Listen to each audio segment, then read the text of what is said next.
شریف اور عفیف عورت سب کچھ برداشت کرتی ہے، مناسب موقع پر دیکھتی ہے، انتظار کرتی ہے، جب خاوند تسلی سے ہو، خوشباش ہو تو بتا دیتی ہے کہ گھر میں یہ پریشانی ہے، اس چیز کی کمی ہے اور یہ چیزیں لانا چاہیے۔ ٹھیک ہے، وہ گھر کا بڑا ہے، ذمہ داری ہے۔ اور ناکار عورت خاوند ابھی گھر پہنچا نہیں، یہ کہے کہ نہ مرچ ہے، نہ نمک ہے، نہ گھی ہے، نہ سالن ہے، نہ کچھ پکایا ہے، نہ آپ نے کچھ بھیجا ہے، میں کیا کروں؟ یہ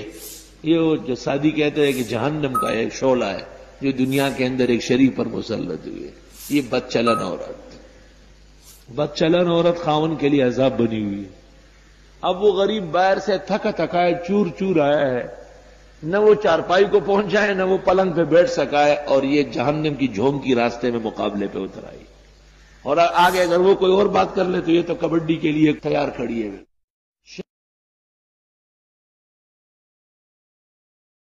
شریف اور عفیف عورت سب کچھ برداشت کرتی ہے،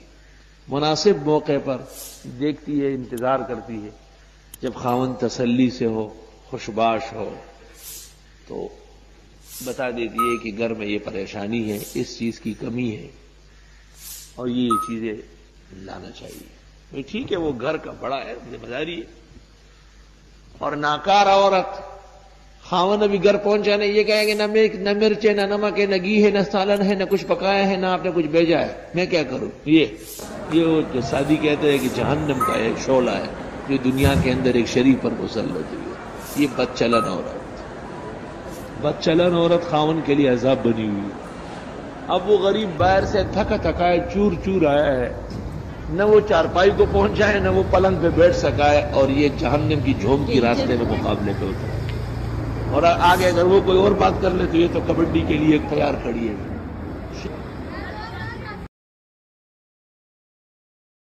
شریف اور عفیف عورت سب کچھ برداشت کرتی ہے،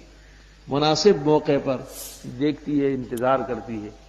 جب خاوند تسلی سے ہو، خوشباش ہو تو بتا دیتی ہے کہ گھر میں یہ پریشانی ہے، اس چیز کی کمی ہے اور یہ چیزیں لانا چاہیے۔ ٹھیک ہے، وہ گھر کا بڑا ہے، ذمہ داری ہے۔ اور ناکار عورت خاوند ابھی گھر پہنچا نہیں، یہ کہے کہ نہ مرچ ہے، نہ نمک ہے، نہ گھی ہے، نہ سالن ہے، نہ کچھ پکایا ہے، نہ آپ نے کچھ بھیجا ہے، میں کیا کروں؟ یہ وہ جو سادی کہتے ہیں کہ جہنم کا ایک شعلہ ہے جو دنیا کے اندر ایک شریف پر مسلط ہوئی ہے، یہ بد چلن عورت خاوند کے لیے عذاب بنی ہوئی ہے۔ اب وہ غریب باہر سے تھکا تھکائے چور چور آیا ہے، نہ وہ چارپائی کو پہنچا ہے، نہ وہ پلنگ پہ بیٹھ سکا ہے، اور یہ جہنم کی جھونک کی راستے میں مقابلے پہ اتر آئی۔ اور آگے اگر وہ کوئی اور بات کر لے تو یہ تو کبڈی کے لیے تیار کھڑی ہے۔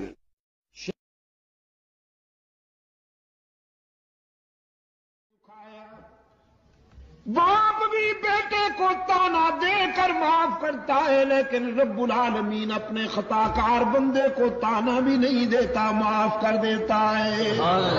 نعرہ تکبیر۔ حدیث قدسی رحمت عالم صلی اللہ علیہ وسلم نے فرمایا، میرا رب کہتا ہے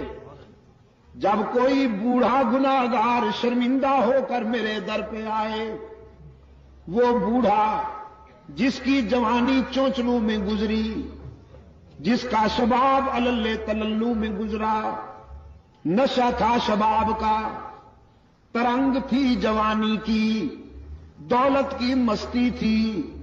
برادری اور پارٹی کا غرور تھا، رگوں میں گرم گرم خون کی روانی تھی، دولت کی فراوانی تھی، ساری زندگی بغاوت میں گزار دی، ایک بار بھی میرے در پہ سجدہ ریز نہیں ہوا، نامہ اعمال میں ایک بھی سجدہ نہیں، ایک بھی نیکی نہیں، لیکن اب زندگی کی شام ہو گئی، آنکھوں سے بینائی چلی گئی، کان سماعت سے معروم ہونے لگے،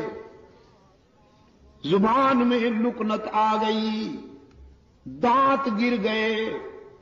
سر کانپنے لگا، بالوں میں سفیدی اتر آئی، بیماریوں نے یلغار کر دیا، معدہ کچھ ہضم نہیں کرتا، کمر جھک گئی، پاؤں کانپنے لگے، ہاتھ لرزنے لگے، اولاد نے بھی نگاہیں پھیر لی، لوگوں نے بھی رخ پھیر لیا، اور سب سے بڑا حادثہ جیب خالی ہو گئی۔ ساری دنیا سے مایوس ہو کر یہ بوڑھا باغی، یہ بوڑھا گناہگار رات کے اندھیرے میں سب سے چھپ کر اللہ کے در پہ روتا ہوا آتا ہے کہ تنگ دستی کے جو عالم میں گھبراتا ہوں، پر در غیر پہ جاتے ہوئے شرماتا ہوں،